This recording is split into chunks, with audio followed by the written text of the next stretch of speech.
The electoral map vividly illustrates solid blue states like California and New York, which appear poised to re-elect their Democratic senators. This anticipated outcome significantly bolsters their overall seat count, demonstrating robust Democratic support in these regions. In contrast, Republicans begin with a firm footing, holding 38 seats. They encounter diminished competition in solid red states, such as North Dakota and Utah. This scenario allows Republicans to adopt a defensive strategy, as they have fewer seats to protect compared to their Democratic counterparts. A notable development arises with Joe Manchin, a prominent figure in the Democratic Party, announcing that he will not seek re-election in West Virginia. This decision echoes the significant shift of the state towards Republican ideology, signaling a broader transformation in regions that were once strongholds for Democrats. Meanwhile, Tim Kaine stands firm in his re-election campaign in Virginia, where he enjoys a remarkable 95% chance of victory. Despite facing earlier criticisms regarding his effectiveness, Kaine's enduring popularity within the state proves to be a pivotal asset in his campaign. In New Mexico, the incumbent Senator Martin Hinrich appears well-positioned, likely to secure his seat with a margin of approximately 10 percentage points. His incumbency provides him a substantial advantage, allowing him to fend off challengers with relative ease. Turning to Maryland, a highly contested race is unfolding between Angela Alsobrooks and the popular former governor Larry Hogan.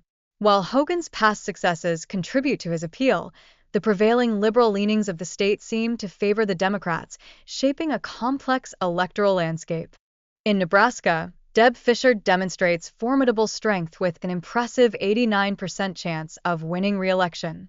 Benefiting from her incumbency and facing an independent challenger, she encounters relatively low competition, reinforcing her position in the Senate. Ted Cruz, representing Texas, maintains an 83% chance of re-election despite the state's slight drift to the left. Historical precedent with previous tight races suggests potential challenges ahead, yet Cruz remains the favored candidate for another term. Similarly, Rick Scott in Florida boasts an 82% chance of securing a second term in office. His prior victory against a formidable Democratic incumbent underscores his electoral prowess in the state, establishing him as a significant player in the upcoming elections. Tammy Baldwin's re-election campaign in Wisconsin unfolds with Democrats holding an 81% chance of victory. However, the history of competitive elections in the Midwest leaves room for uncertainty, indicating that an upset is still within the realm of possibility. In Michigan, the Democratic nominee Alyssa Slotkin aims to capture an open seat, contending with Mike Rogers. Despite an 80% winning probability, the race is fraught with potential pitfalls, as the Democrats could still grapple with losing this critical position.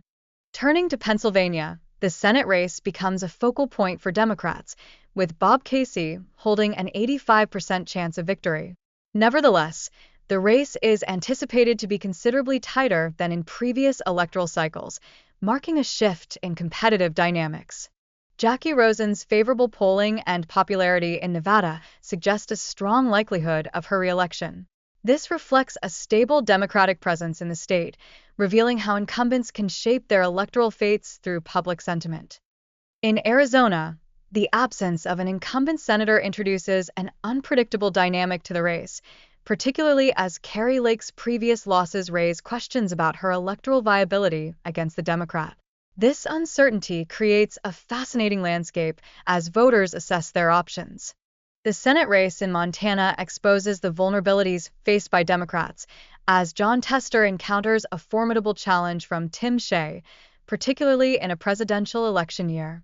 This scenario underscores how national trends can reverberate in local contests. Indeed, Tim Shea's 78% chance of flipping the seat indicates a growing Republican trend in Montana, which could significantly alter the balance of power in the Senate.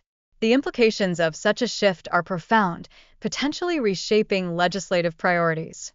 In Ohio, Sherrod Brown finds himself in a precarious re-election battle, currently holding only a slight lead in the polls.